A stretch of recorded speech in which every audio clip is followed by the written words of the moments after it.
It's the Generation Zen podcast, episode 13.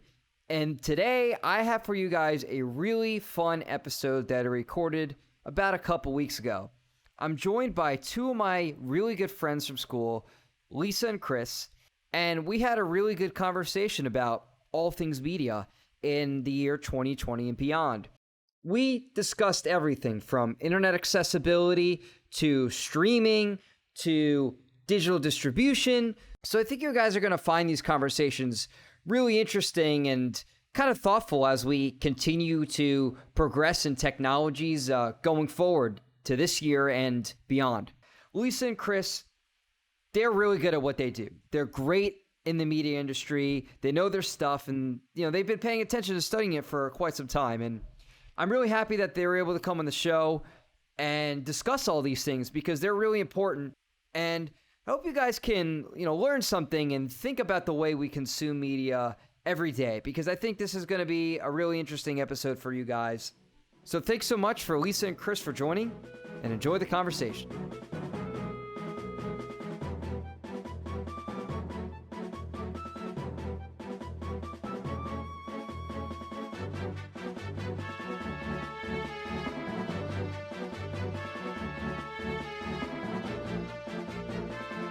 Chris and Lisa here, two of my great friends from school and media experts. What's up, guys? Hey, media experts. So experts, generous. like Thank you. Well, I don't know about you, Chris. You're more of an idiot. No, I'm just kidding. Hey, listen, novice. I'm getting my feet wet in the expert. Oh, I'm just kidding, bro. How you guys doing? Doing Doing good. Yeah, doing good in this crazy time we're living in. Trying to make the best of it, hopefully. Oh yeah. Yeah, always. Just trying to, day by day, just getting by. Yeah, I'm at the point where if Twitter tells me something, like, I just believe it, because this year is just getting crazier and crazier.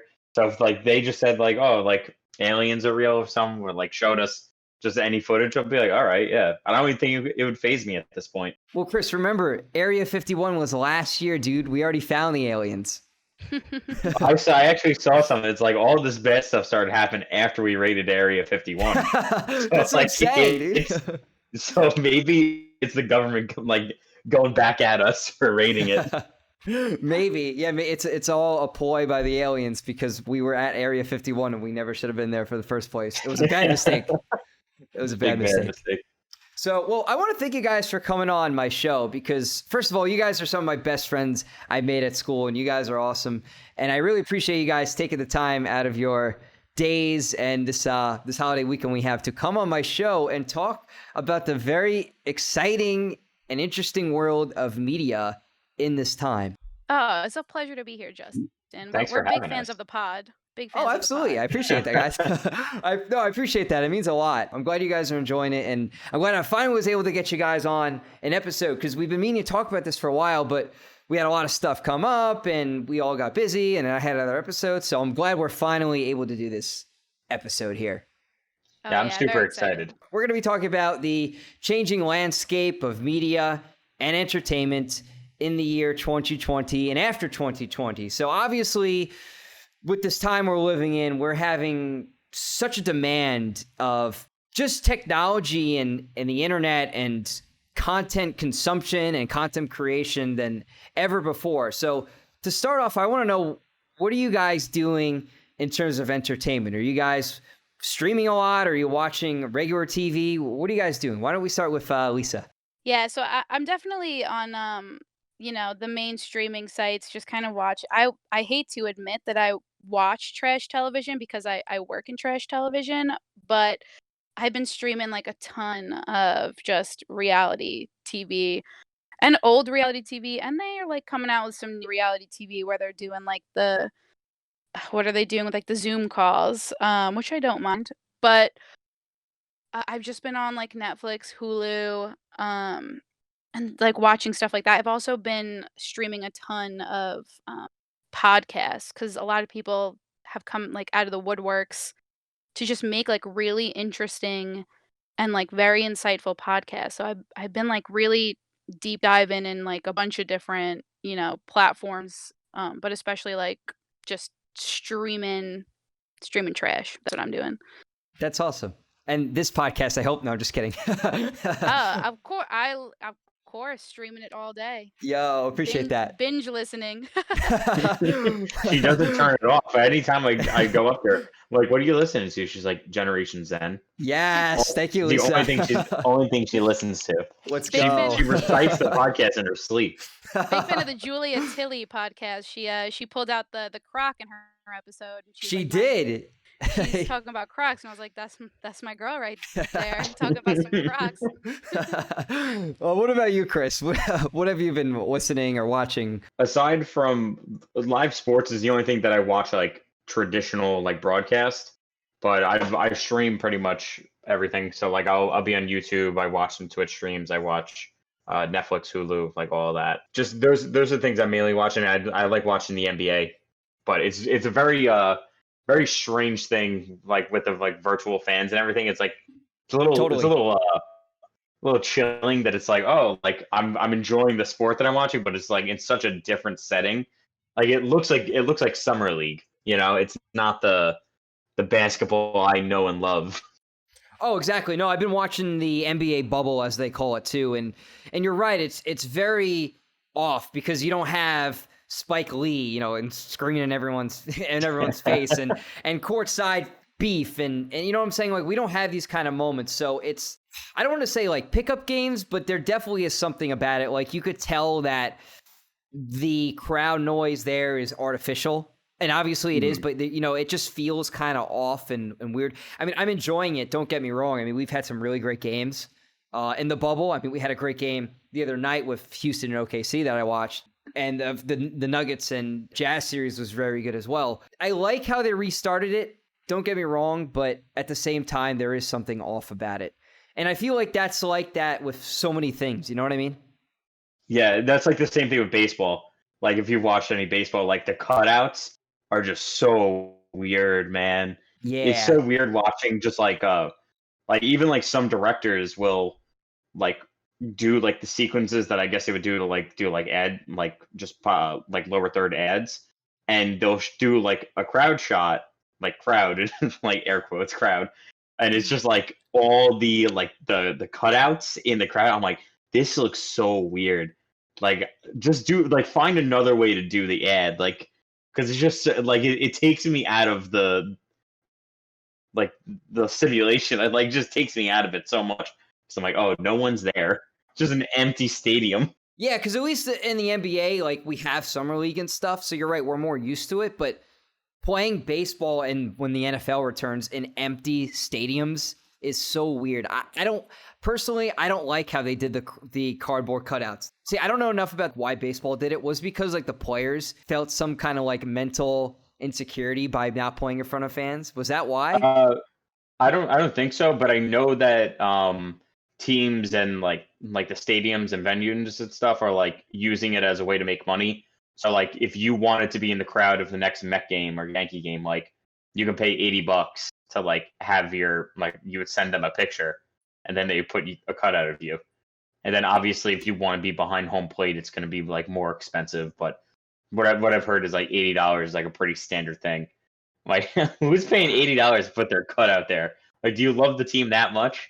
Like, I like the Mets, but they got to start winning something. They got to win a World Series in my lifetime before I spend $80 to put a picture of me there. And that's what I don't understand too, because it's like you have a potential chance to see it on TV. You know, at least with the NBA with the Zoom games, at least you're there. You know, at least you have a cool feed and you have other people in a chat, like, and you're chatting with other fans talking about the game. Getting a cardboard cutout and paying for it to be, you know, by home plate with a chance to be able to see it. That's just so weird. Yeah, it's not like they're going to give you like a close up of you.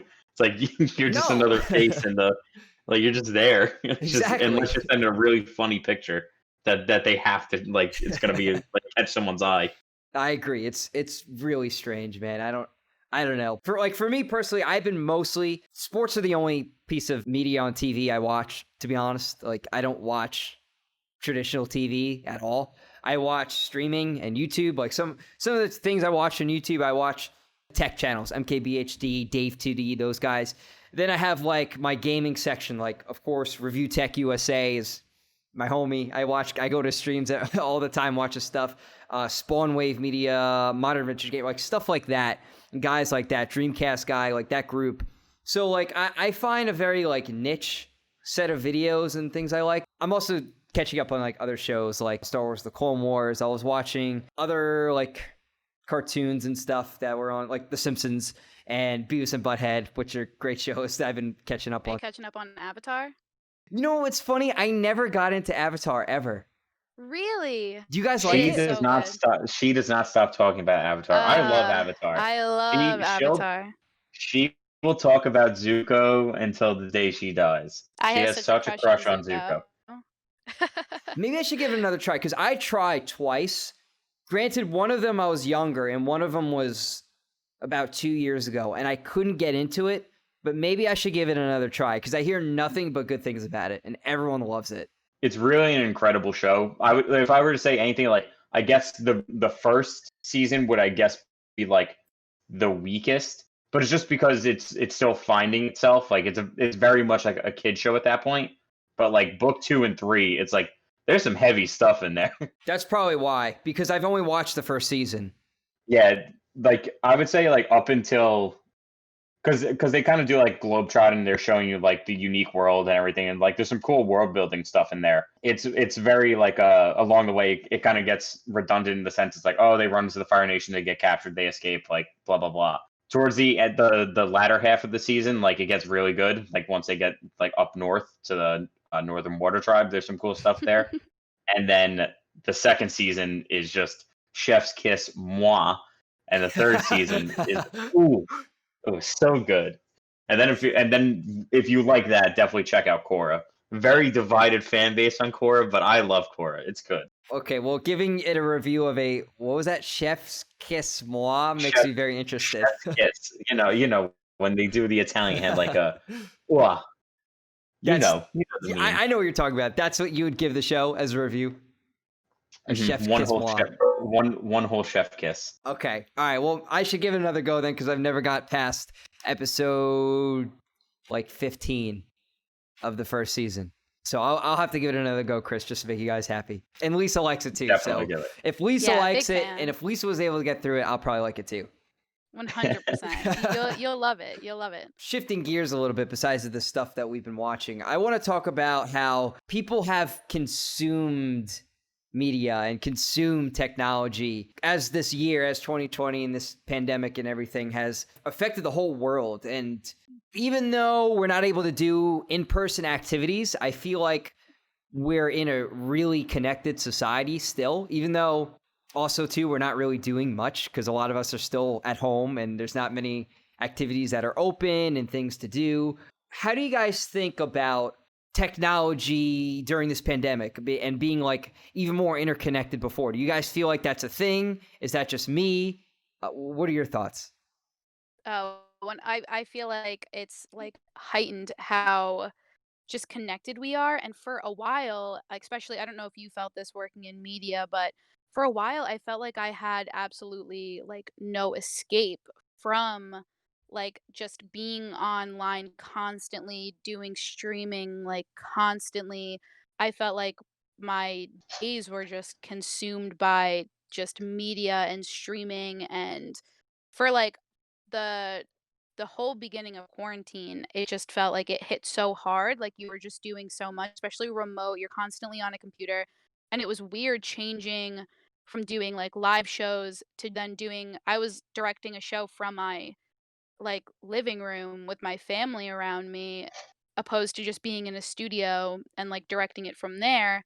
So it just felt like I had no escape from any media because I was just doing it right in my house, opposed from like a studio or like how you're supposed to professionally do it. So it was really hard for me to adjust to the consumption of media just every single day, if that makes sense. Well, absolutely makes sense. I totally agree. Like there were times where like I logged on, started work when I was working from home at around 9ish.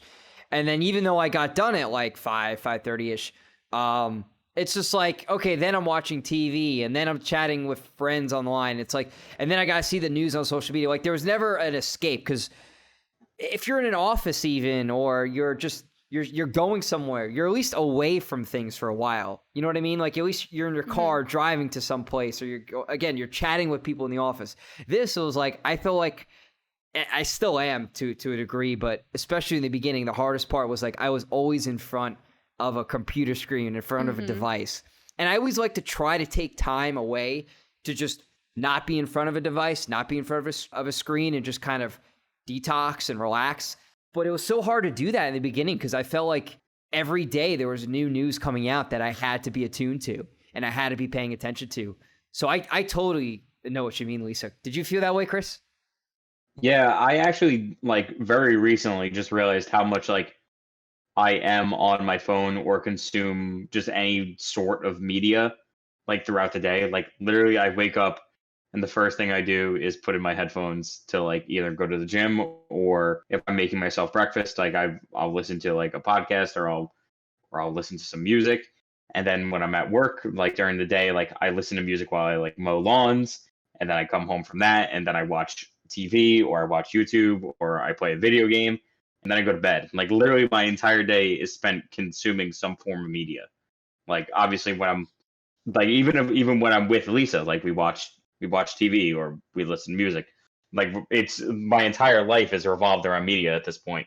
Like there's not a moment that I'm not listening or watching something. Totally. Yeah, I totally agree, man. It's just, I don't know. It feels hard to kind of turn away and turn off from something, especially since normal activities you would do outside were closed. And they're more open now, but in the fall coming up, I feel like they're going to start closing again because the weather is going to get cold and not as many people are going to be outside.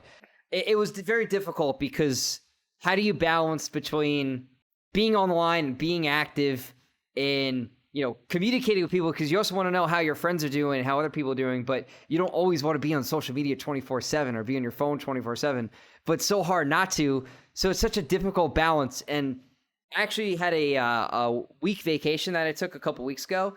Basically, all I did was I just was at my parents' house, and all I did was like relax by their pool, and I literally spent almost no time on my phone. I caught up with like a couple work emails at the end of the day, and that was it. And I played, my Sega Genesis Mini and my 3DS. So I barely, what that means is I barely went on the internet for that week. So like I basically cut myself off from news. Like I paid attention to a little bit what was going on, of course, because you have to.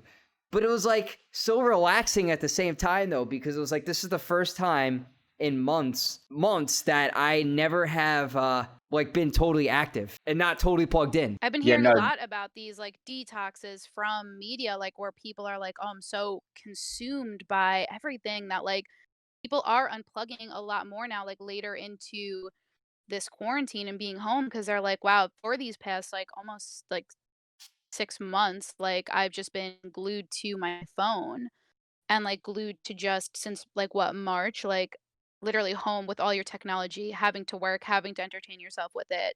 So people are like detoxing, trying to like find a balance. But I think it's really hard. Like I'm addicted to my phone. Like I'm checking it just like even like I've checked it probably 20 times already during this podcast, just Yeah. clicking it, seeing like what notifications I'm getting. It's hard to just not check your phone or your social media or like your email even like for work or whatever. But it's really hard to I like kudos to you for being able to unplug. It's something I think we need to do. Yeah, and it was not easy too because I forced myself to, because I was like, all right, I'm playing these systems and these games, and I'm also going to be spending time outside. So like I am going to be on the internet very limited. Like I was on the internet maybe half hour for each day, give or take. I really try to limit it. And I recommend it if possible, because it's obviously not everyone can do that or like has the willpower to do it. And I totally understand. I mean, like I said, it was not easy because you're always thinking you have an too. Iron will, just I don't know about an iron will, but I mean, it was difficult, but it felt like I felt great when the vacation was over, and I felt motivated to go back to work, and I felt 100 times more productive than I was before just because I took that break. It's challenging though, because you're always, I don't know, you're always thinking about what's going on, because we live in this like interconnected society that we've never had before. And it really makes me wonder what they did back in the, late 1900s and early 1920s when they were having that pandemic. You know what I'm saying? The Spanish flu. Like, what were they doing for entertainment then? I don't know. I haven't really heard many stories from people. Hooping a stick, they'd run around, run around in the streets. Maybe a nice book. I guess so. I guess so. I think that was the original 3DS was a book. It has the same design. It folds open. There you go. There you go, Chris. But we were talking about phones before, though, and laptops. Mm-hmm. We're getting into a big evolution in phones and the way they're designed and such. We have these candy bar style phones, and they're made to use like for social media and texting and stuff, but they all have the same kind of design. But now companies like Samsung are realizing people are on their phones more than ever, and they're making these folding style phones with 2 screens, and look at all the tasks you could do. You could be multi-productive on these phones. How do you guys feel about that? I hate the idea of having just that media on, having that on me, knowing that I can and should be working, and it's burning a hole in my pocket. Now that my phone can have the capability, most likely with all this stuff, oh, you can stream right from your phone. You can do all this stuff right from your phone. If it's gonna have a bigger monitor, if it's gonna have a bigger screen, you can do small social clips. You can do all this stuff. Working in media, I think it's gonna be so much harder to, because you can do that all now from your phone, but if they're gonna make it easier and nicer, I think it's just gonna be so much harder to put your phone down and put your mind off of your work. Because even when I was home and had my computer and all my streaming stuff, I was like, oh, it's right here, I should just be working. So if I'm out in the park and I have this device burning a hole in my pocket, oh yeah, I can stream anything I want, I'm looking at my phone. I just hate that now it can just be a 24/7 thing on call, because yeah, I've got it in my pocket, you know? Yeah, I kind of find it a little funny that the phone has evolved from being a folding phone and now it's regressing back to being a flip phone. Yeah. It's going back to its original intention, which I think is a little funny, but I don't know. I'm getting to the point where it's I don't crave to have a new phone each year. People are like, oh, you got to get the new iPhone or the new Samsung, this and that. I'm gonna use this thing until it breaks, and then I'll get the one that's 2 years old anyway because it's cheaper. I'm so fed up with because it's just so much in your face with these phones. It's oh, well, this one could do this, this, and this and that. I'm well, I don't need it to do all that things. I need it to check Twitter and make a phone call. I don't like gaming on a phone. I don't think that will ever really catch on. I know that it's sort of popular, but I don't know, anything besides handing it to your kid to shut them up for a little while, be here, play Minecraft Pocket Edition. These phones are cool and I like how they're advancing. However, like what Lisa said, I will feel more obligated to do work in situations where I shouldn't be doing work. And that includes anything. That includes a job, messaging and video calling and all this stuff that you don't necessarily want to do all the time with these folding phones, because if they're look how much more productive you could be with 2 screens. Well, I don't necessarily, like you said, Chris, want to be productive on those 2 screens. I just want to check Twitter for 5 minutes on one screen. I don't want 2 screens, one to check Twitter and one to be on Facebook or as I call it, Boomer Book or something. You know what I mean? I don't want to do that. I want to be on one platform. I use one social media platform. To think about too with these folding phones is oh, well, you could have technically 4 tabs open because you can have 2 tabs open on one screen and 2 tabs open on the other screen. It's no, stop it. I don't want that. That's overwhelming. How much are these phones even going to be, though? If they're going to be 2 screens, isn't that double the hardware? How much is it going to cost? So the 2 biggest folding phones right now is you have the Samsung Fold 2, or they're now calling it the Z Fold 2. And I believe that's over $2,000. Microsoft's folding phone is going to be around the same price. So they're pretty expensive pieces of gear, and they're very fragile too. If they break, you're out of pocket $2,000. You know what I mean? Oh man. It's double the chance to break it too. There's 2 screens. Yeah, there's 2 screens, and think about it. You're unfolding and folding on a hinge. What happens if that hinge goes Oh my bad? God. Oh You my know what I'm God. saying? Like a 3DS Yeah. or a 2DS is like, okay, it's a $100 console at this point now you can get, right? You Yeah. just buy another one or you get it replaced. You're talking about a $2,000+ phone, and that breaks and that unfolds. Guess what? Now all your contacts are gone, all your pictures are gone. Like you need a phone that works, and there's just so many better phones you get for such a low price now. I always talk about the iPhone SE and the Google Pixel 4a. Those are $400 phones, and they're all you need, and they're amazing. Yeah, it's not necessary. It's just like, oh, you want it because it's cool and like it's gonna like do all this cool stuff and you're gonna have it on you all the time, but it's just like such a double-edged sword. Like, yeah, it's really cool. Yeah, you can do all this stuff, but then like, yeah, you can't disconnect. And yeah, like your boss will expect you to work all the time because you got the device like at hand. So I think it's just gonna be like such a I mean, it's cool and it's awesome, but also it has its cons and it's expensive. So another huge con. I feel like it's also getting to the point where they're just like cramming technology, like as much technology as they can into these phones, and it's like people are still buying them. Like there's 4 cameras on the new iPhone, like or 4 lenses on the new iPhone. Like, what are you using it for? Like, how do you need that many lenses? Yeah, unless you're like Marques Brownlee, I have no idea what you're doing with it. You know what I'm saying? Yeah, And it's just nuts. What about laptops, though? Do you guys feel the same about laptops? Or is that different to you guys? Do you feel obligated to go on a laptop as much as like a phone? Because the laptops are portable devices too. I like the convenience of a laptop, but since I've graduated college and like I'm not like currently working in the fields, like I have no need for my like not that I don't have a need for a laptop, but I have less of a situation where my laptop is useful to me. So like I just invested in a PC. So I'm using that right now because like I think it would be better to have like a workspace. But if I'm working in the field, I think a laptop would be just good to have. So then it's like a portable workspace. But like we were saying, phones can pretty much do the same thing. Like at this point, like unless I'm editing video or something along the lines of that, like I can send emails, I can send texts, I can do whatever from my phone. Yeah, I'm torn between like the laptop, like the phone is just on me all the time, but like I feel like I really only open my laptop when it comes to like doing work and stuff for work. And like I feel like I'm never like, oh, let me just like go on my laptop because even like online shopping and stuff, I just do it right from my phone anyway. So I really only go on my laptop or open my laptop like if it like is work related, if I have to like do something for work, like edit a video, edit like something. But, yeah, I feel like everything else that I do, I just do on my phone, so I really relate my laptop to just, like, doing work, being at work, and, like, having to get stuff done, like, for work, you know what I mean? Absolutely, me too. I feel the same way about laptops because the phone for me is always on me. So Mhm. it's much easier to check notifications. It's much easier to do stuff on it. The laptop, like I'm in a situation where Chris, like I have a work laptop that I use for work, but when I'm done working, it's easy for me to put away.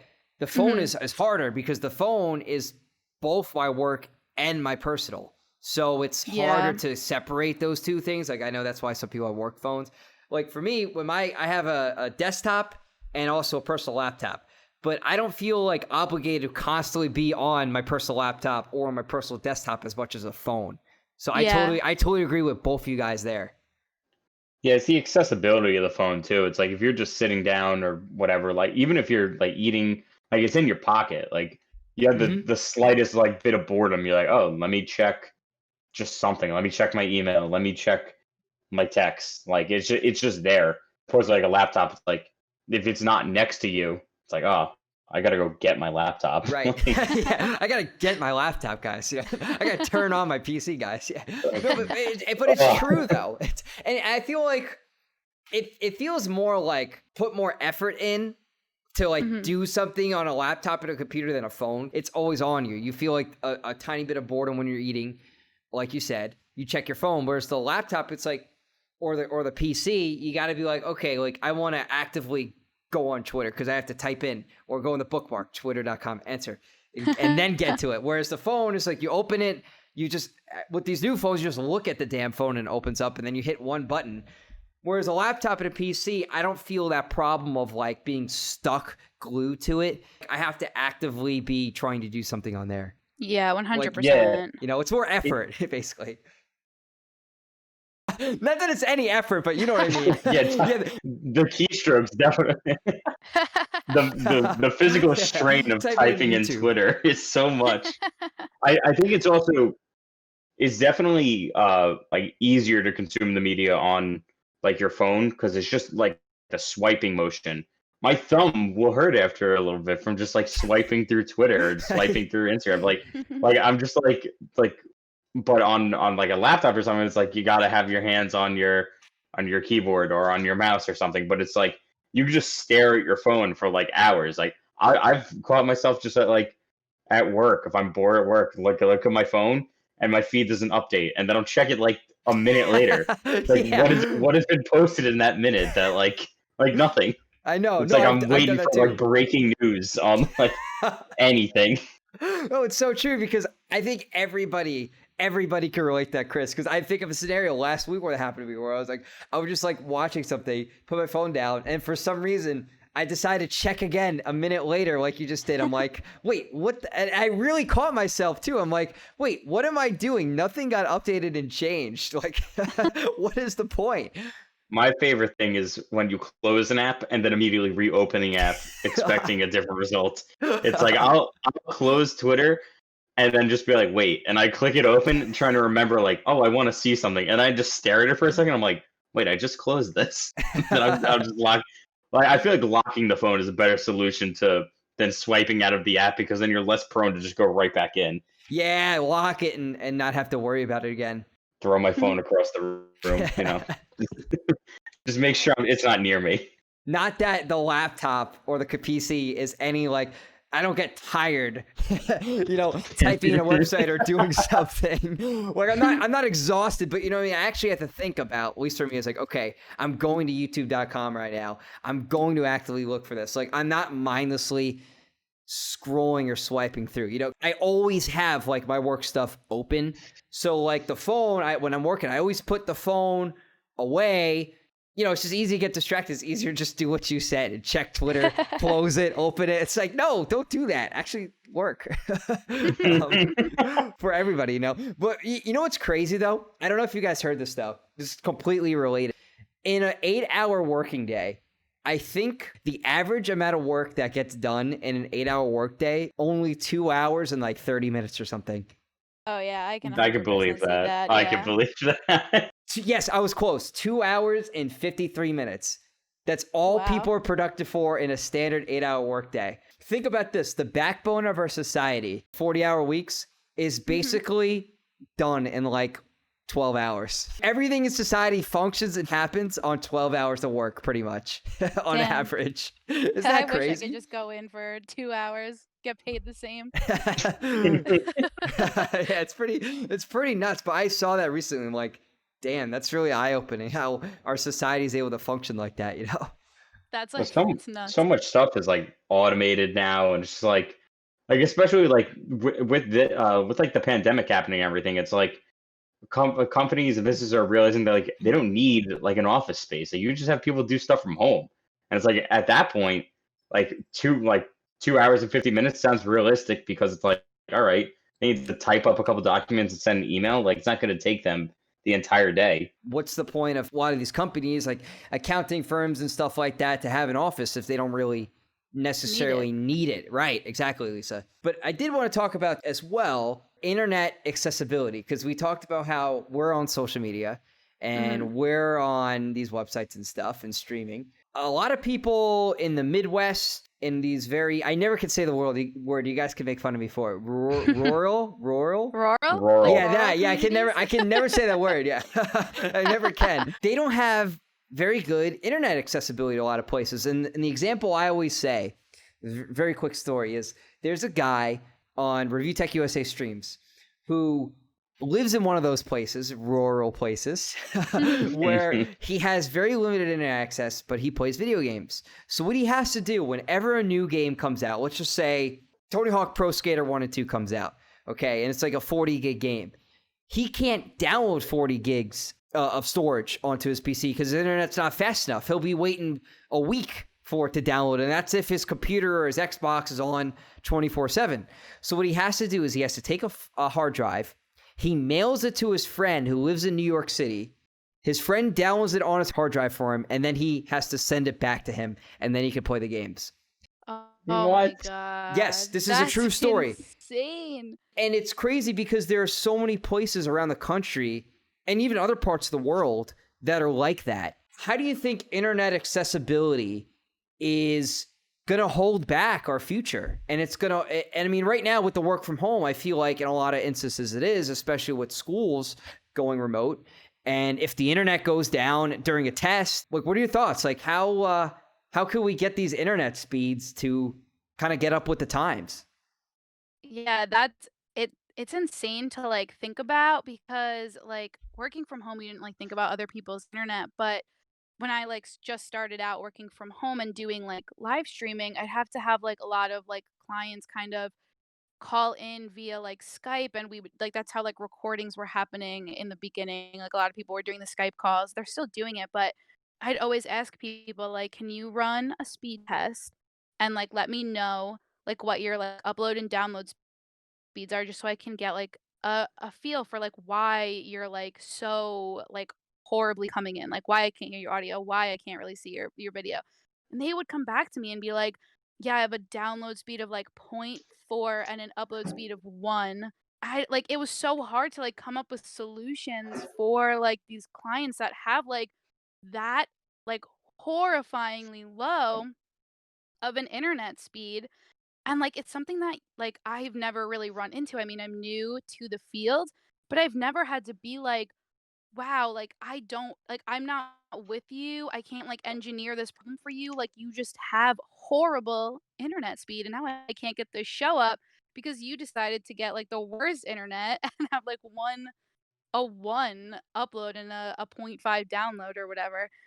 But I think it was, like, it's really hard now for people to even realize that like that's what the issue is, and especially for like a lot of these like teachers and these young kids, like they like don't know what to get. Like it's unless you're like really trained in media or trained in like technology and like computers, like these teachers aren't going to know why these kids like can't get on or why their like stream isn't working and why their test shut down. And I think it's going to be really hard for the education system like to adapt and to really like understand like why this stuff is happening. Like, because if you said to your teacher, like, "Oh, sorry, I couldn't get my test uploaded because my upload speed was like a point 0.5, and my dad's working from home and my mom's working from home, and they're both streaming via Zoom in the background, and my sister's watching Netflix in the background.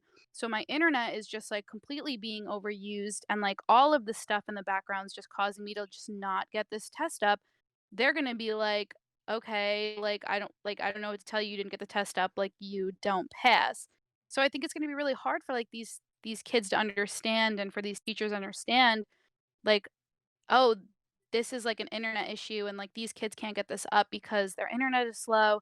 It's gonna be a huge learning curve for just everyone like involved. I really think that. My mom's she's a teacher, and she's been just like frantically trying to figure out what is going to be like her internet solution. Like, we don't have bad internet by any means, but we definitely do not have good internet. And it's also there's 5 people in the house, and there's so many devices just on probably the base standard, like the base package of internet, like that's offered in our area.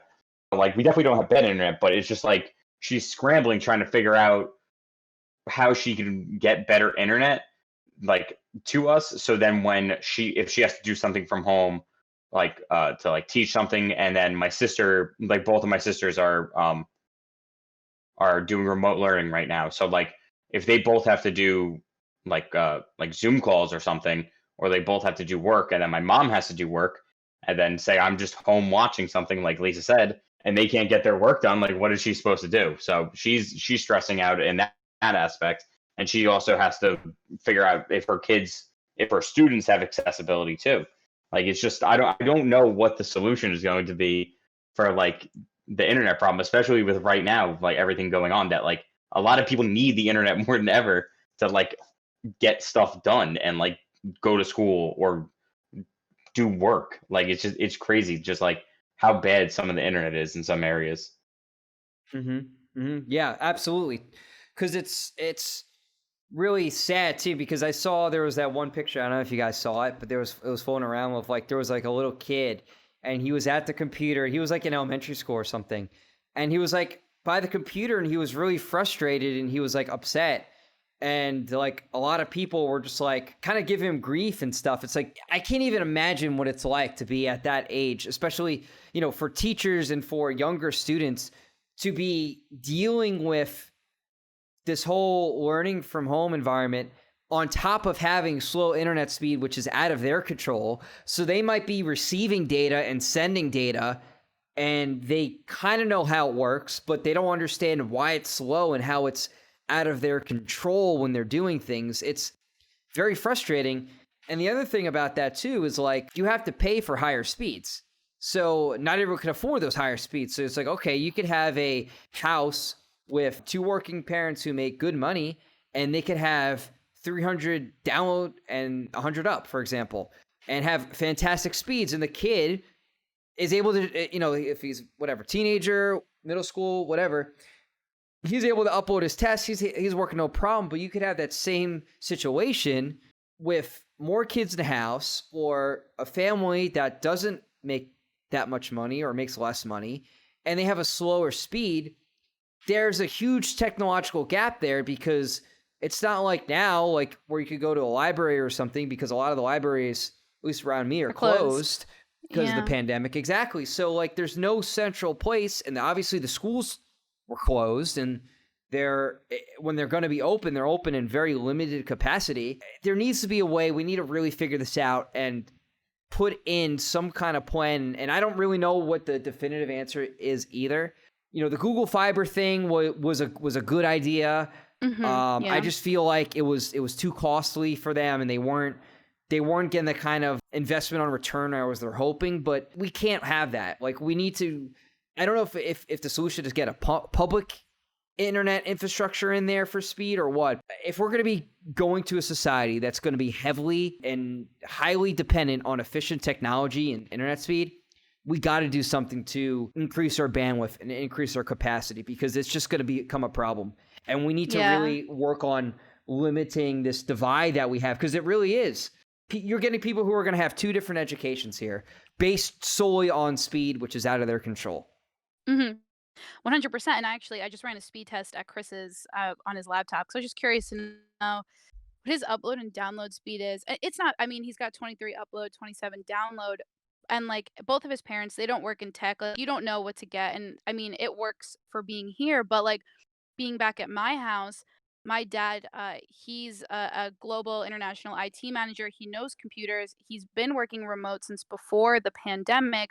And our upload speed and download speeds, they're like well above into the 700s. He told me like that's what we need, that's what he got. And he like no, like our internet is amazing. And my boss actually didn't even believe me when I ran my speed test at home and told him. He made me take a picture and send it to him, because he was like, "Why is your internet that fast?" But my dad, he works in computers. He knows computers. He runs his consulting computer business out of our house, which he's been doing since before the pandemic. So our internet speed is great. So I've never run into an issue.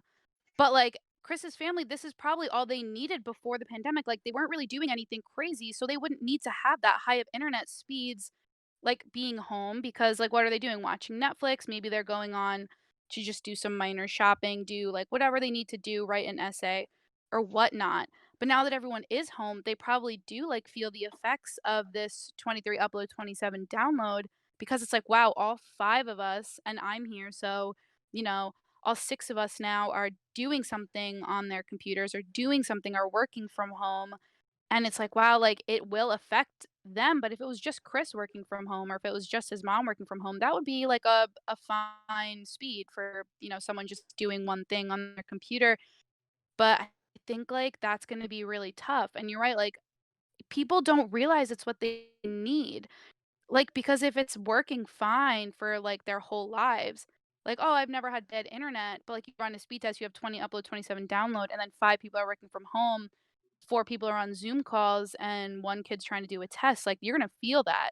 now, Absolutely. They were using that for all their lives, and that's all they needed. And now all of a sudden you have all these people in a household, and they're going to be saying, wait a minute, it was working fine before, and now we're starting to do these things, and we're really seeing the effects.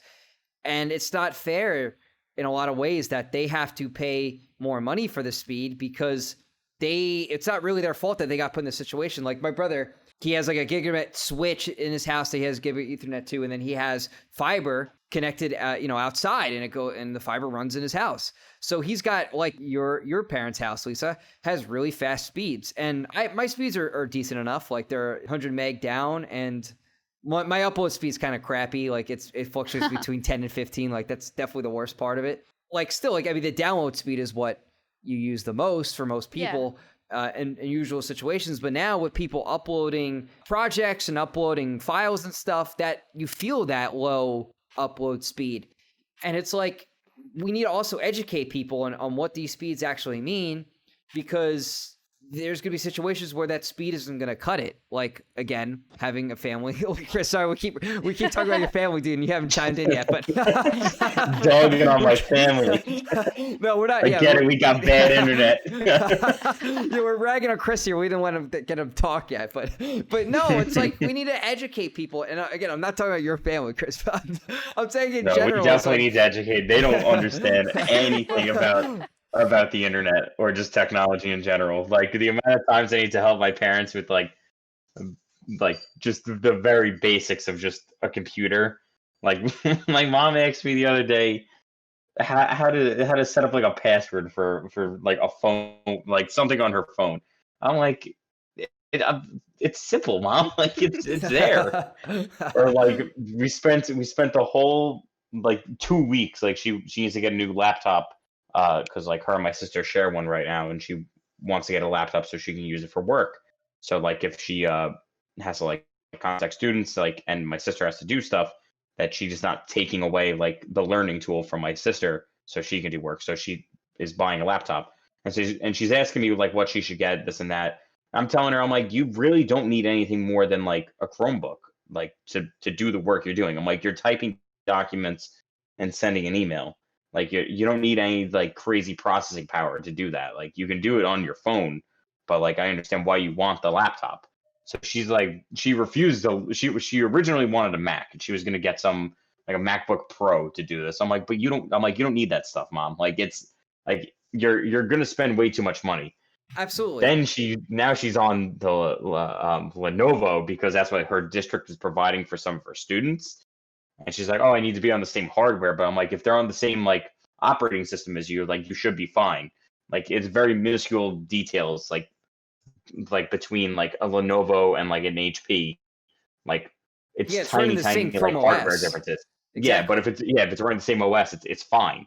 Like if they're having an OS issue, like you can resolve it on yours because you have the same OS. If it's something like completely messing up with the hardware, that's a different issue. She just bought a Lenovo, and she finally like just listened to what I was saying to her. I've been telling her fast like 2 weeks. I'm like, you don't need an i7 processor. Like you're fine. No, no. I'm like, you do not need it. You are sending emails and typing up stuff. And she's like, well, what if I need to stream? I'm like, that has nothing to do with like your processor. I know, that's funny too. It's like, what if I need to stream? It's like, she's not doing the kind of streaming that you and I stream, Chris, like on YouTube and Twitch. Like she's probably streaming like a screen share on Zoom, which is like nothing. Yeah, literally. Exactly. You can do from your phone. Like your phone has the processing power to do it. Like she just couldn't grasp the concept, and like it's so irritating because but she like I would never expect her to know that stuff because it's like she didn't grow up with it, and up until this point, like she did not need to know how to use the stuff. Right. Like, but now it's an essential part to her day to day and working. So like she needs to have like some understanding of it to even perform her job at this point, especially like in the earlier parts of quarantine where she was full remote. Like I was helping her like very often, like set things up and like making sure that like if she was doing a class, like making sure that I wasn't doing anything crazy on the internet, so then she wasn't like dropping like if I would let her know when I would have a Zoom call from my classes, so then she would kind of make sure that she wasn't doing stuff. Oh wow. yeah, it was rough because it was four of us in the house doing remote learning. Like my mom was doing like obviously remote teaching, but me and my two sisters were doing remote learning and like roughly around the same time. And then if one of us wasn't doing something, like my youngest sister wakes up at one in the afternoon, crawls out of bed, and she's like, "Oh, it's time to watch some Disney Plus. I'm gonna watch something while Chris is in the middle of his Zoom class," and then I become like I look like a Picasso painting, like in the middle of my Zoom call. Wow. See, that I love hearing that, Chris, because that's exactly the kind of stories I've heard from other people. But I love hearing those experiences because I've never had that happen before. Because as the same situation as Lisa was, my dad also works in IT, so he knows this stuff and he knows speeds and what speeds to get. So when I was home before I moved to New Jersey and I was living at home with my parents, I never had those speed problems because my dad could be on his laptop watching Netflix. My mom could be watching something on the TV streaming, and I could be downstairs playing games or something, and we would never have those kind of problems. So I find it very fascinating that you literally have to divide up who can do what. Like, okay, Chris, no Smash Brothers for you for the next hour because Oh you know what I'm yeah. saying? No Smash Brothers for you for the next hour because I have a call. I've never had to experience that before. So that to me is like so fascinating. Oh no, there's many nights in my house where if I'm like trying to play some late night Call of Duty and I start feeling some lag, I'll march upstairs and be like, "You guys get off Netflix now." I'm like it's two. I'm like, first of all, you should be in bed 2 in the morning, and we're trying to get a streak going. Like I'm trying to win some Warzone games tonight. Like you get off now because if I die to one more riot shield, I'm gonna lose my mind. Are you trying to educate them on speeds and you're trying to say, hey, maybe we should try to upgrade to another package?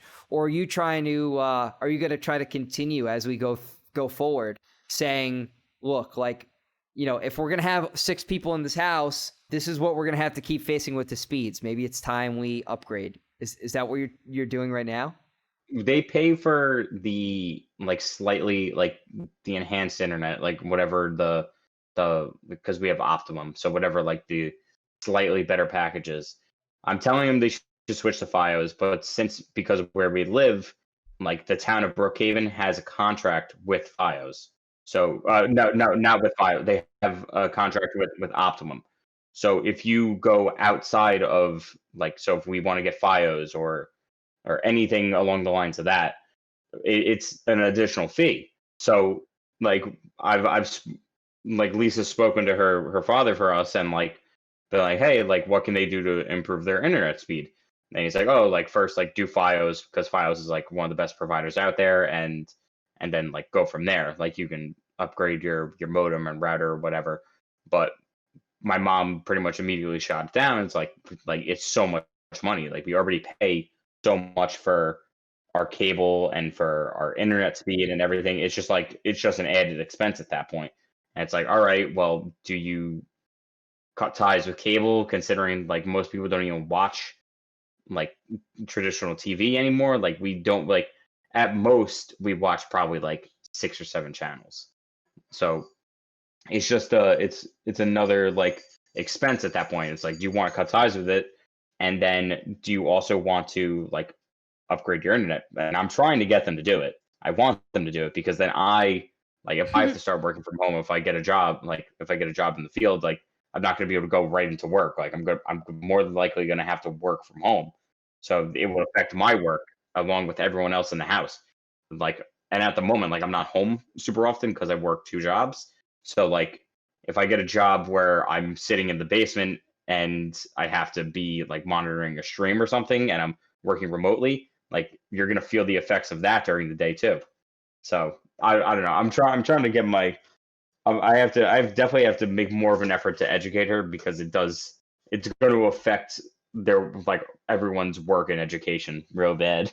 It all depends where you live too, because Optimum, where my parents live, has fantastic speeds. We have 300 download and like 100 up there. Even though you have the same company, like you could have Optimum in another town, because of the way the wires are drawn and the type of connections they're using, the speeds could be 20% less than what it is in my parents' house just because of the way they live, and it's only because of that, even though it's the same company. So Yeah. it's like there's so much inconsistency here because you could have an area like that's owned by, let's just say, Comcast in one place and have the same area owned by the same company and have way less speed. So, and you're right, Chris, which is the other good point, is like you have these companies who completely control a district and have a contract with that district, and you have no other option. Let's just say I want Google Fiber. I could say I want Google Fiber all day I want. I can't get it. It's impossible because Google Fiber doesn't exist here. So, you know what I'm saying? So I don't know if the solution is we need to do a public investment on our internet and on our infrastructure and get everybody to at least a reasonable speed of like 100 download and like maybe like 25 to 30 up or something reasonable and get that happening. Because I don't know. I don't know what the solution is, especially in the Midwest with these places that literally sometimes that's like unfeasible. It's like you have these farm areas, which I know it sounds like I'm kind of like grouping things together, but it's true. Like you can have, it's true because my dad, when he did integration work for a living, he went to some of these places and there were literally like farm areas with data centers there. And then like the nearby house that they'd be uplinking to is like 30 miles down the road. So you're going to have to run fiber and connection 30 miles down the road for one house. So I get why companies don't want to invest in it, but maybe we should look at other alternatives or either give these companies incentives to put these infrastructure in these type of houses or do a public infrastructure. I don't know, but something needs to be done because there's no way we can be an interconnected society and have super high speed if we just don't have the infrastructure to do it. Yeah, it's gonna definitely, and like honestly, I hate to be like I'm in my own bubble, but like I really like didn't even think about that. Like you're right, like the Midwest, like they are so separated. Like here, like on like Long Island and even Jersey, like you're so on top of the house next to you that like no, like why wouldn't like Optimum want to just take control of the entire like Brookhaven area because they have so many houses now that they're attached to because everyone's just like right next to each other. But like you're right, like these places in the Midwest, like it goes on for miles before like you hit another house that like it is crazy. Like I really didn't even think about that. And like then like those kids are getting affected, that family is getting affected. Mm-hmm. Wow, that's a crazy thing to think about and like put that in perspective. Yeah, because like for me, I live in a very busy suburban area and I got a downtown right next to me. So of course my internet speed is going to be high even for a basic package. But all I'm saying is like we need to really start brainstorming, come up with ideas because what Chris is going through right now cannot function if he's going to be working from home very soon and he's got to do something and someone else has to work at the same time. It's just, it's chaos. It's absolute chaos. Yeah, the government's got to get cranking on this so I can play Call of Duty and my sister can watch Netflix at the same time. Gotta tackle the big ticket issues here. If there's anyone who works in any form of government listening, Chris just made a public platform saying if you endorse wanting to have higher speeds for Call of Duty, Chris will advocate for you. Please save me. please save Chris. All he wants to do is win a couple of team deathmatch games. Hey man, come stream. It's come play stream at Smash. my too much to house. ask. But yeah, I'll Stream bring at my house. PlayStation to her house. Play some Yeah. Fall Guys. We've got great internet. Wait, speaking of which, Chris, do you have Fall Guys? I do. I love it. Well, we should play Fall Guys at some point, dude. I love it. What do you play on? I play on PC. You play on Steam. Okay, I have Xbox, but I think not Xbox. I PlayStation. Is it crossplay? I think you can do crossplay. Okay, we got to look at that because Fall Guys is really fun. I want him to get it on his PC. It's $20. It's $20 though. It's free on PlayStation. Yeah. Oh, isn't it free for a limited time on PlayStation? Yeah, that's why it blew up so hard, like blew up like crazy because it was the game of the month. Oh, so you permanently own it though, right? Yeah, I own it. I own it. Oh, okay, gotcha. I was gonna say I didn't know if it was like a free trial or something. Okay. No. Yeah, no, I have the game. It's so much fun. I'll find out if it's crossplay. Okay, yeah, find out if it's crossplay. But that's complete side note there. Well, the other major topic, and really the last major topic that I want to hit, Chris, is on this show we have a running theme here that we seem to always find a way to talk about GameStop, and this is perfect because this is related. So hear me out. I hate GameStop. So hear me out, Chris, because I've told you GameStop stories in the past before, and I'm sure as we're talking about this, we'll have another one. And I want to know Lisa's input here as well because it's all related. How digital distribution, right? Downloading stuff because now we're home. I don't necessarily want to go to a store to play Tony Hawk when it gets out tomorrow, because you know what I'm going to do? I already have it downloaded. So all I got to do is wake up in the morning, go to my TV, turn on the Xbox, and I could already start playing Tony Hawk and, pull all kinds of tricks and stuff. Back in the day, you had to go to the store and get these things. And you had to go to the store for your groceries and things. And now you can get all this stuff delivered. But mainly what I want to focus here is like digital distribution and downloading things. I love this topic because there's so many things to it. Like the thing that I always find fascinating about this is like who owns it. So like, for example, I get a game on Steam or I buy a movie and I download the ones and zeros onto my laptop and it's mine. Is it really mine though? What happens when Amazon, we'll just say Amazon one day goes bankrupt? Who knows? Is that movie still mine? Well, I paid for that movie. If I have a physical copy, I can insert that copy of the theater release of Star Wars on tape machine from 1985, and I can play that, and even the Blu-rays and stuff, and I could play that all day, any day, and it's mine, and no one's coming to get it. But with digital, does that really apply? Does that same thing apply? Yeah, that's like my biggest fear. Sorry, Chris, but it's like my biggest fear with Spotify. Like, I pay for Spotify. I was gonna say the same thing. That's my biggest fear. Like, I have all these playlists made. I have all this like stuff that I like love to listen to. I have all these podcasts downloaded that like I'm like, oh, I'm gonna get around to listening to it. And I have all this stuff that like has been accumulated over years that I'm like, if anything happened to my Spotify today, I wouldn't even know what I had on these playlists or what I had downloaded like podcast wise, because I just save it and forget it and then listen to it at any time I want. Like if something happened to Spotify where they were like, "Nope, we're done. We're closing our doors. We're shutting down our system. Our app doesn't work anymore." I would be like just so lost. I would be like, "Oh my god, I paid for all this stuff. I mean like monthly, and I thought I had it forever and I made like all these playlists and I made all this stuff like thinking I would have it forever, and if it went away, I would be distraught, and I hate to be so like addicted to my playlists and my podcast, but that's something that I genuinely fear. Yeah, it's something I genuinely fear. No, it's true because they could. It keeps her up at night. Yeah, it does. It's like it's a big nightmare of mine. Well, it's true because you could have a company go under out of nowhere. You could have what are those called? Hostile takeovers or something?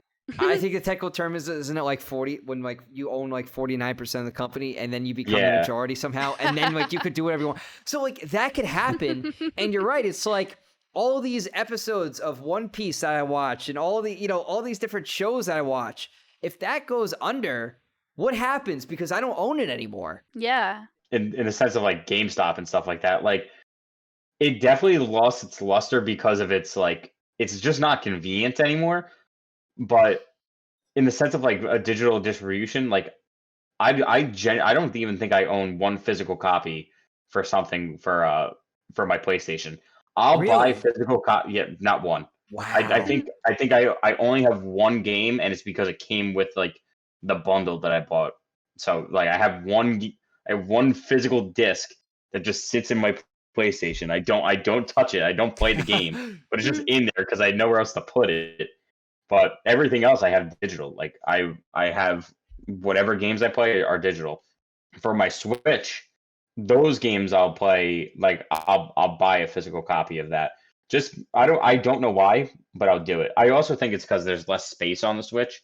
Like I think I have like a 500 gig PS4. So like there's a good amount of space on there. But like the Switch, I think only has like 32 on board with micro SD card expansion. Yeah, it's not a crazy amount, but yeah. So like, I'll buy my Switch games physical because I also like I don't. It's something with Nintendo. I just feel like I gotta buy it because it's Nintendo.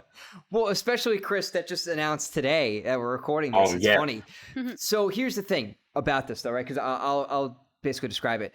The Super Mario, what's it called? Super Mario All-Stars, which is the collection Super Mario 3D All-Stars. Yeah, Super Mario 3D All-Stars, which is a compilation of Super Mario 64, Super Mario Sunshine, which is a great game, by the way. Everyone can shut up. And Super Mario Galaxy.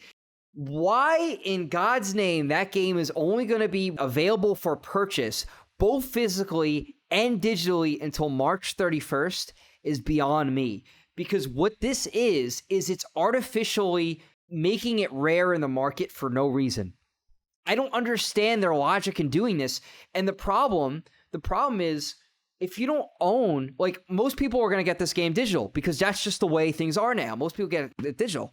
I'm buying it physical for that exact reason. Like, I get a mix of my games digital and physical. I'm more physical just because that I was able to get those cheaper. This game, I don't understand what they're doing here. Here's the thing too, Chris. I don't know if you saw this, but if you don't archive this game, because you know when you remove a game on your Switch library and it asks you to archive it, if you, for some reason, accidentally hit delete forever, you cannot get the game back if you got it digitally. Because it's not available for purchase, because it's gone. I don't understand this from a marketing standpoint for them. Like, I really don't, because it's gonna sell. Like, no one is not buying that. If you own a Switch, you're buying this. Like, it's like, I saw the announcement today, and I literally was like giddy. I was like, oh. You tell me I can play Mario Galaxy again on my Switch? I've never beaten Sunshine, but I'm definitely gonna get into it. Like, I recently beat Odyssey, and I'm just like, I gotta get this game. I gotta get it. But like, I don't understand the logic. But you got to get it before March 31st. Well, I'll get it before it comes out in 2 weeks. I'll get it. Don't worry. Don't worry. I got the money. I'll send one your way. No, Chris, I'm getting it too. Don't get me wrong. I'm getting it. I'm one of those suckers who are going to be getting it when it comes out on release. I already pre-ordered it. But here's the thing, though. As much as I keep saying that, companies, it doesn't matter if it's physical or not, because if the servers go down for these games, because they all have kinds of patches and updates, it doesn't matter if I have the disc.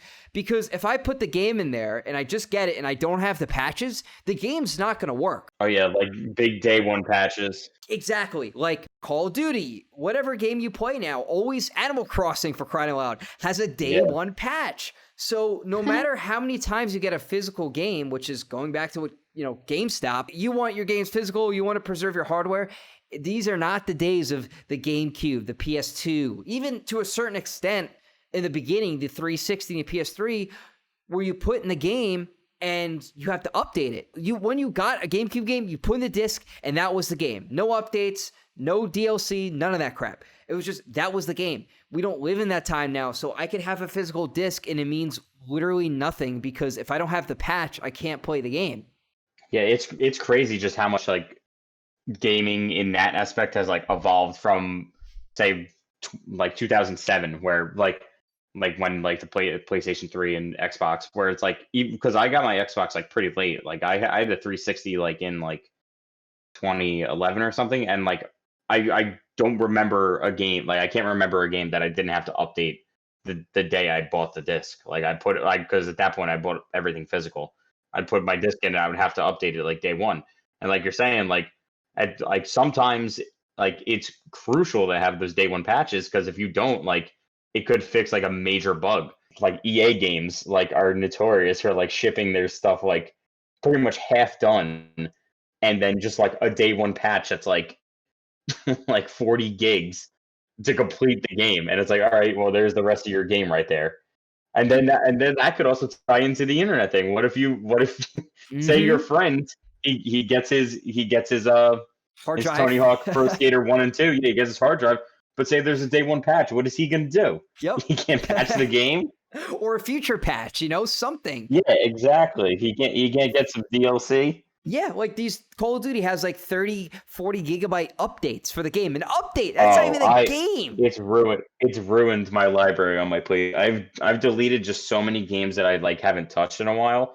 I haven't updated the game probably in 2 months, but I still have, I think currently it is 282 gigs on my PlayStation. Wow. Just sitting there. And that's without updating it since July. So I don't even know what my friends' systems are at right now with, like, because they've been playing more active than me. That's insane. Yeah, I haven't updated the game in a long time too, so I'm sure it's pretty big for my PC too. Because I do want to start playing it again. And I always look at it, I'm like, damn, these updates are so big. It's like they're much. I could get It's full not even games for worth that. it. It's not even worth it. It's not even worth it, man. It's just it's so rough because it's like, how can you expect your consumer to have like a terabyte just on hand to play Call of Duty? I know. Like who the hell has that much space?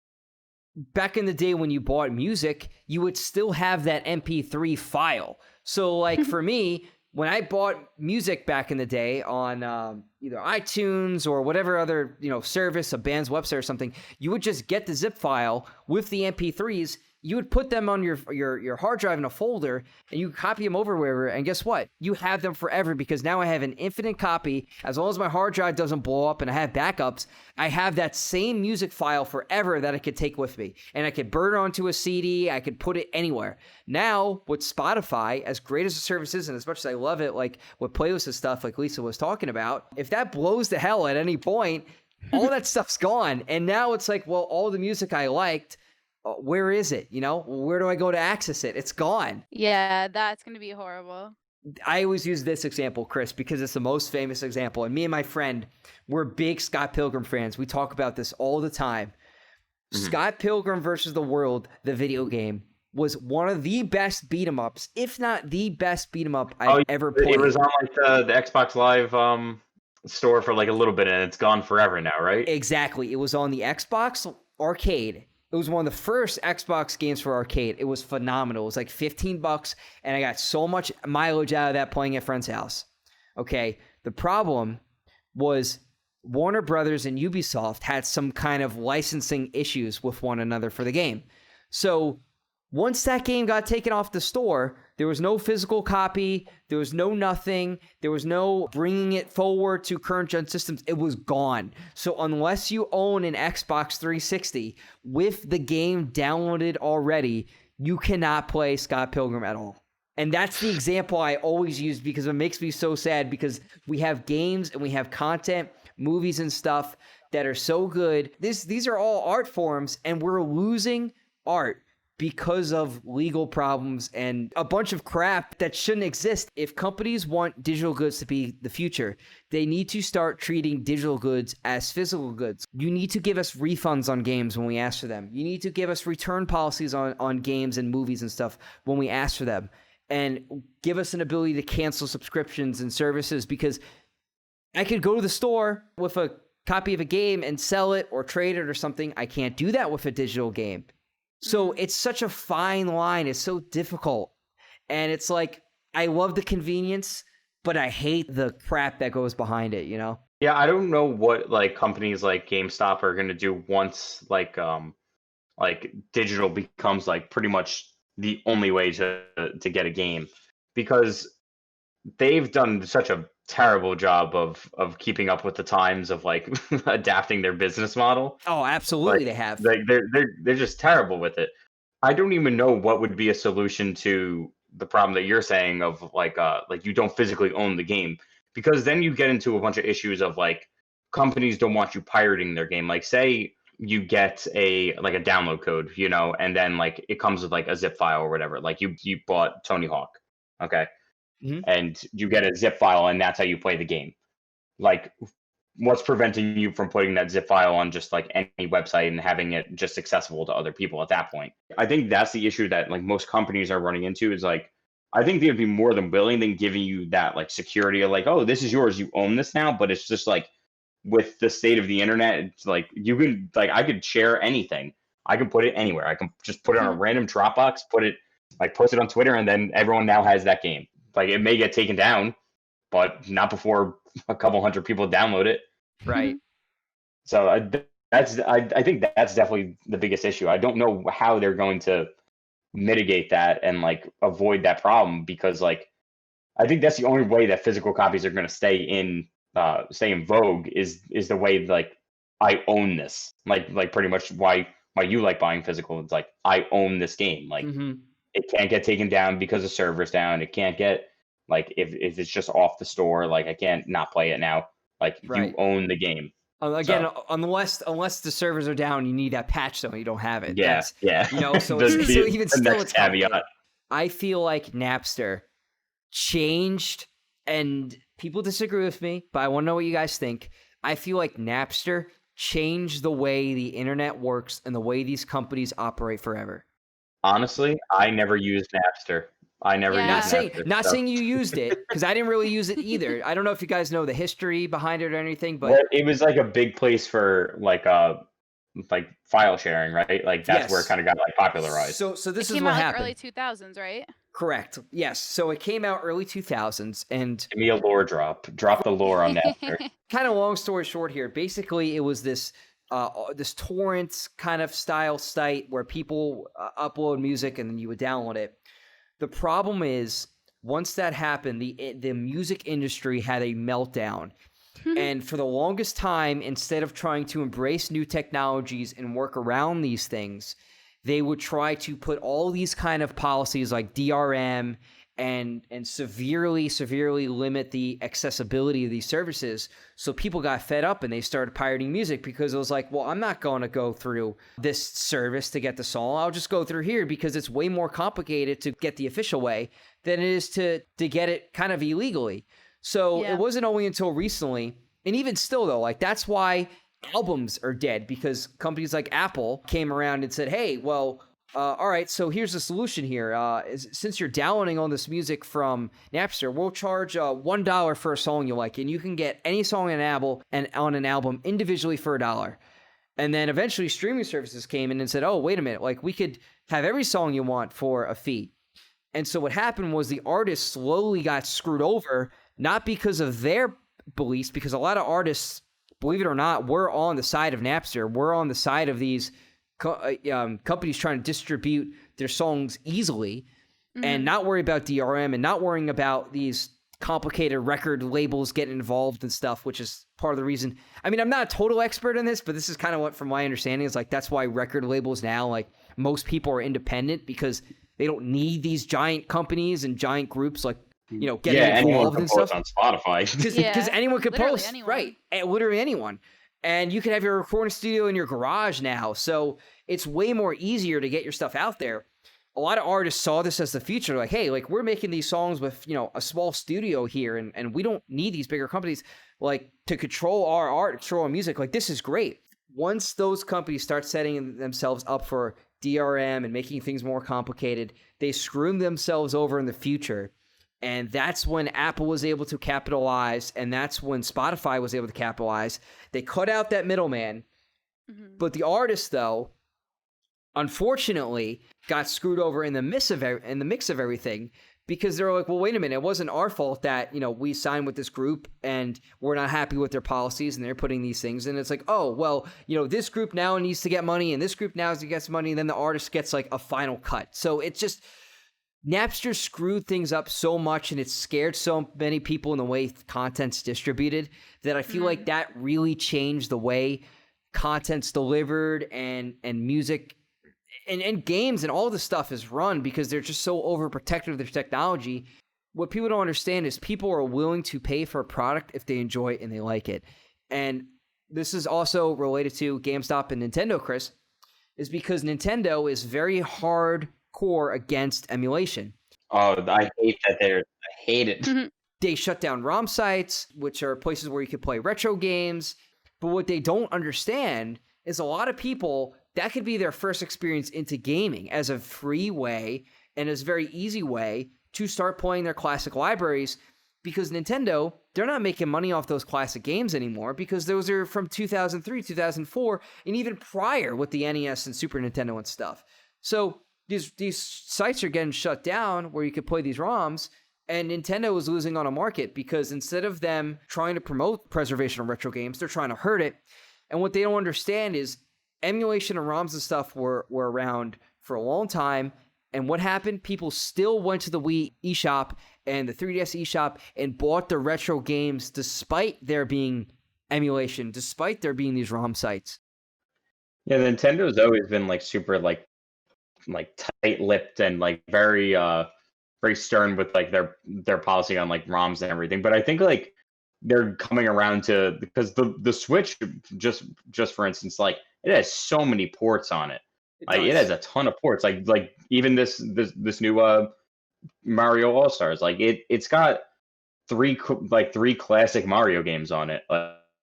Like it's like I think they're finally coming around to realizing like we could literally just put out the same product, update it, and people will pay for it. I wish that they would put it at a discounted price Me too. because it is an old product. Hmm. But like I'm gonna pay for it. Like I'm gonna buy it. You're getting three. Well, actually, you are getting three games for the price of one. I'm hoping, right? Is it $60? $60, yeah. Yeah, so you're getting three games for the price of one. That's a pretty good discount. Yeah, But and you're right too, because the GameCube games are like at a higher price right now on like eBay and stuff. yeah, that's the thing about Nintendo. They never lose value. Never. I've looked high and low for a copy of Mario Kart Wii because I just want to play Mario Kart Wii, and every copy is 30, $40. It never loses value. It is the only company that I could that doesn't lose value. Like Halo, you can probably buy Halo for a nickel right now. You Yeah. can probably buy the Halo 5 for a nickel right now. Yeah, If you want to seriously. buy you want to buy any Mario game, you want to buy Mario Tennis from like the GameCube, that's at least $40. Oh yeah, It's easily. it's crazy how much value it holds. Dude, I remember at a gaming convention, I bought Pokemon Heart Gold at a gaming convention because I That's want to play probably and I missed out on it. $50. It was 40. And it didn't Yeah, come, dude, it didn't come with the box or anything. It was literally just the it's just a cartridge cart. at 40 bucks. And I'm glad I bought it because now it's like $100. But it's like Yeah, it shows you this was 5-6 years ago, man, where it was that price. This is kind of the running theme to a lot of these questions. Like, what's the solution? I don't know.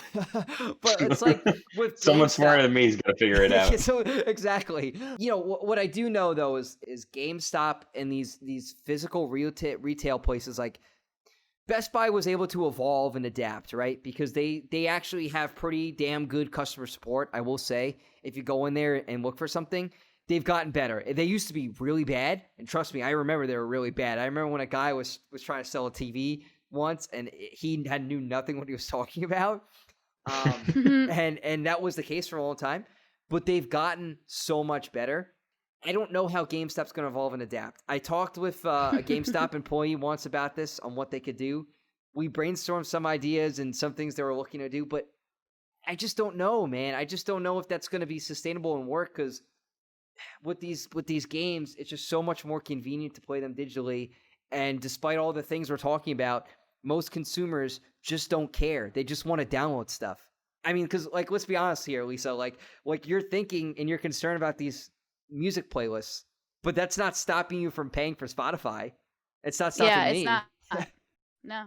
And like Netflix too. Like my brother, he loves that. Oh God, what is it? The Anthony Bourdain show. And like for some reason, it's all on Netflix, but for some reason he went out and he spent like over $100 to get like the full set of like the seasons of the show. And like I talked to Chris and we were like, "Oh, it's so like why did he do that? Like we're spending like he like spends money for Netflix. You can watch it on Netflix, but, like, he loves the show, he likes to rewatch it, he thinks, like, that, like, Anthony Bourdain is, like, the best. He's like, "Oh, if we don't have a Netflix anymore, like, at least I have, like, the one show that, like, I really genuinely, like, love." And I'm like, "Wow, I really never thought of it like that because I really just have, like, Netflix, Hulu on my TV, forget about it." Like, I can watch whatever I want at any point, but, like, if all these sites go down, I have no content, I have nothing to watch. At least my brother has this one Anthony Bourdain box set that he bought. You can watch 40 hours of Anthony Bourdain. Yeah, but, like, I remember, like, talking to you about it, Chris, and being like, "That's, like, such a bad move, like, he spent all this money on, like, a box set, and, like, who even watches, like, DVDs anymore?" But, like, he can if something does go wrong, I don't know why he's anticipating it, but if something, like, does happen where, He's like, it is foreseeing the taken future. well, like, some of the shows are taken off Netflix, like, remember, like, The Office had that huge stir, and, like, Friends had that huge everyone was so pissed that they were gonna take Friends off of Netflix, and people were going, like, crazy because, like, that's really where everyone has their show stored is just Netflix, so if Netflix took it off, no one would have any access to Friends. Like, they wouldn't be able to watch it, they wouldn't be able to binge their favorite, like, season or their favorite episodes. So, like, yeah, I think that was, like, a big stir for a while, and it's, like, crazy to think about, like, oh, they kind of control everything that we can and can't watch. Like, if it's not on Netflix, I'm not watching it. Excellent point. Because you're right. Thank you. That's not, yeah. Because it's so true. Because so many people, I remember they were freaking out. It's like, what do we do? What do we do? It's like, okay, it's still at least for that show and Friends and stuff. It's available on like over the air, publicly syndicated. TBS. Yeah, Yes, syndicated. Oh, you know, God. syndicated Oh, it's on TV. TBS. Yeah. You know, so it's on those channels. So at least that's one way to watch it. But you're right. I mean, at any point, and even on YouTube, guys, YouTube and stuff. Like, look at Machinima. I don't know if you guys remember Machinima or some of these other channels. Those channels, like a lot of classic channels from the back in the day, are just gone. Are gone. Like, remember that guy Fred with the high pitched voice? Like his channel's gone. If you want to watch a Fred video, good luck trying to find it. Are you serious? I No believe so. way. I'm looking it up right now. Okay, because I could be wrong. Because there are old YouTube channels though that are gone from back in the day from like popular celebrities. Yeah. I know that there's a lot of like channels that are pretty much devoted to re-uploading those old videos. How do you get them? How do you get access to them? They had them downloaded. Like I don't know if you remember like when VGBC That's like right. They like Project once M. they're all their Project M files, like because they got the cease and desist from Nintendo, they had to take it all down. But like there's an entire page like dedicated to just re-uploading like those old sets. And honestly, those are some of like the best Smash sets like around. Ever. Like some of that, some of those PM 3.0 like Pink Fresh versus like M2K at like Low Tier City 3 or something like that. Oh, it's so good. Actually, it was Neon. It wasn't Pink Fresh. Some dummy good sets. These channels and stuff. So for YouTube, unless you like get a converter or you find a way to get a link and download it. Still up. Sorry. Oh, Fresh channel is still okay. So I was wrong. I'm sorry. Yeah. Still sad though that they're all gone. But yeah, exactly. So it's like, and what do? It's like, you know, and again, if YouTube at any point, think about how many favorite videos we have on YouTube.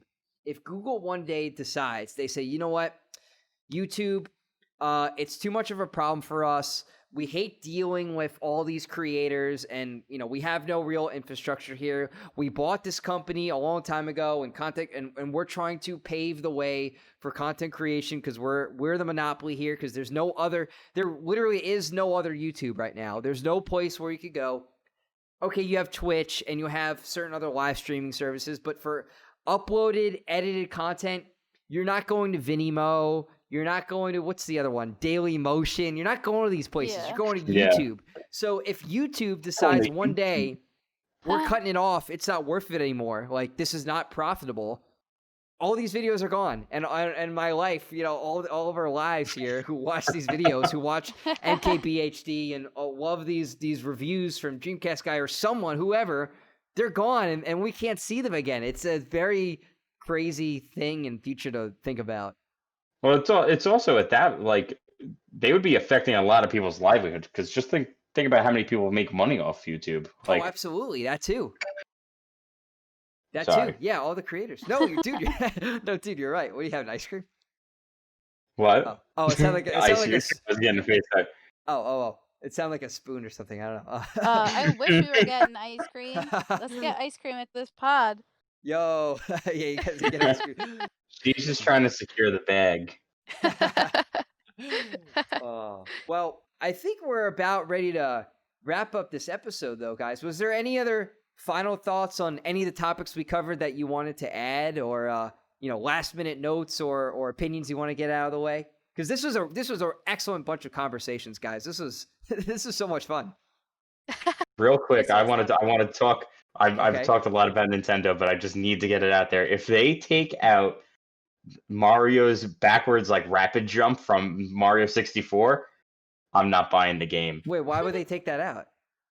Like, like the thing, like have people like do like the speed runs, like how he does like up the stairs, like he backwards jumps up the stairs. Oh yeah, I don't think they're gonna take that out though. I pray to God they don't take it out because I think it would be so funny to like have that in like HD, like have like new clips. It would be so funny. It would be funny. I have a feeling all the glitches and stuff are still gonna be there. I want him there. I want it to be a bug-ridden mess. Lisa, any thoughts about anything we talked about before? No, just Spotify, please don't go anywhere. I'll lose my freaking mind. But Don't everything, lose money. the conversations were great. The conversations were so much fun. This was honestly, it was very refreshing to kind of talk everything out that's kind of just we've been living with for like the past couple months. It was good conversations. Yeah. Appreciate being on the pod. Oh, absolutely, guys. Thanks so much for doing this because, again, like I had this idea in my mind, like it really started picking up as we started moving along through this year. And I want to do this for a while, like I said in the beginning. And I'm so glad that I was finally able to do it with two of some of my favorite people in the world and two very smart people who know, technology and know this space because, you guys gave really insightful answers and thoughts and opinions. And I feel like people who are going to listen to this are really they're going to learn a lot, and they're going to take a lot away from what you guys said. So I want to thank you guys again for doing this because you guys are awesome. Thank you for having Of us, course, man. Justin, thank you for having us on. Absolutely. Is there any like social medias that you guys want to plug? Do you guys want people to follow you? Like where can you follow you? Lisa wants to be Twitter famous, so she can go first. I don't post Okay. anything. Okay. I'll do my professional Twitter on Sure. here. I have a secret Twitter. If you find it, you're a big fan. But it's just let me see. Let me see what my professional Twitter is. I think it's just Lisa Pollina or Lisa. Yeah, it's just at Lisa Pollina. That's Pollina on Twitter. I'm on there. You can follow me there. Cool. Well, Lisa, I'll have a link in the description for your Twitter account. So people can just click the link and give you a follow there. Of course, I expect to see about 1 million new follows from the pod. So I'm looking forward. I'm looking forward to it. Well, hopefully you get 1 million followers. Hopefully the podcast gets 1 million followers too, Lisa. Yeah, maybe they'll all go in together. Yeah, right. And Chris, did you want to plug anything or no? You could follow me on my Twitter if you want to see a bunch of retweets of stuff. So if you want to see some retweets, you can follow me at Chris_Sannuto. Okay, you're It's like SANNUTO.